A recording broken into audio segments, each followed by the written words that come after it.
mylandlog, vétérinaire. J'ai exercé pendant 18 ans en tant que véto-généraliste avant de décider de changer un petit peu d'orientation. Et aujourd'hui, j'exerce en exclusif en fait en ostéopathie, médecine traditionnelle chinoise et physiothérapie. La médecine traditionnelle chinoise a apporté vraiment des compléments.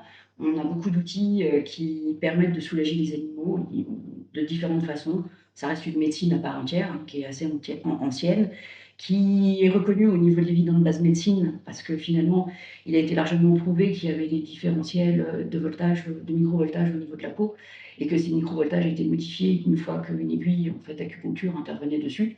Donc à partir de là, même s'ils ne peuvent pas prouver l'existence de ces lignes de méridiens théoriques, finalement, ils reconnaissent l'existence qu'il se passe quelque chose et qu'il y a forcément une incidence du coup sur le corps. Contrairement à l'ostéopathie, qui est beaucoup plus décriée. En termes des différents outils disponibles dans la médecine traditionnelle chinoise, il y a entre autres en fait, la moxibuction, qui va être finalement une thérapie avec l'élément feu, pour reprendre au niveau des éléments de la médecine traditionnelle chinoise.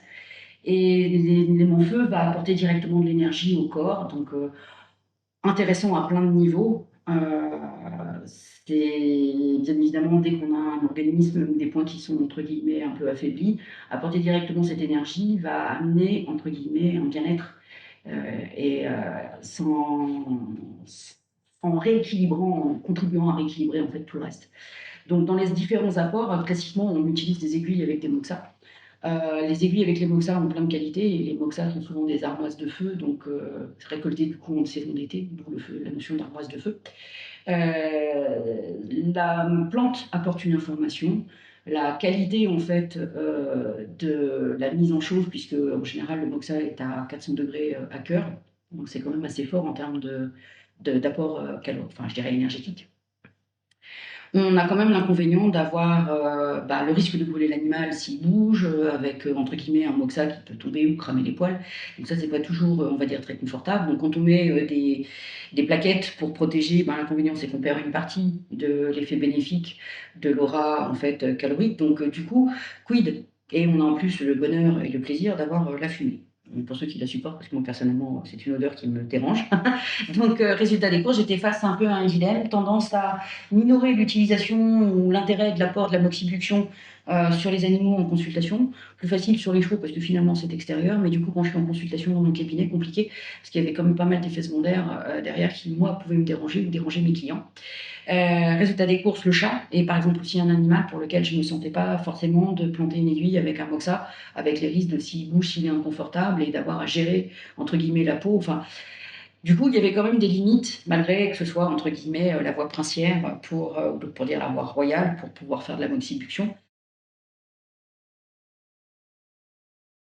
Et j'ai contacté Sadételec et j'ai AcuShop et j'ai testé en fait leur Premio 10. Au départ, j'étais assez réticente quand ça avait été présenté parce que je trouvais que la circonférence d'action en fait était limitée, que la mise en température était peut-être limitée par rapport au Moxa. Et puis finalement, j'y ai vu l'intérêt parce que je l'utilise beaucoup plus facilement. Et certes, c'est un investissement, mais finalement, il y a une praticabilité.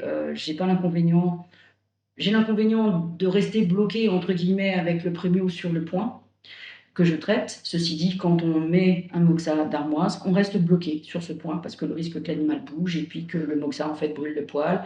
Et devant le client, ça fait pas forcément terrible. Puis pour le laisser avec un bout de cochon cramé, c'est pas terrible non plus. Donc du coup, il y a plein d'intérêts à utiliser. J'ai pas encore suffisamment de recul pour parler que c'est eu le même bénéfice, mais comme j'utilisais déjà, on va dire un peu à contre-cœur, la moxibuction classique, je pense que je vais beaucoup plus la développer aujourd'hui grâce à ça.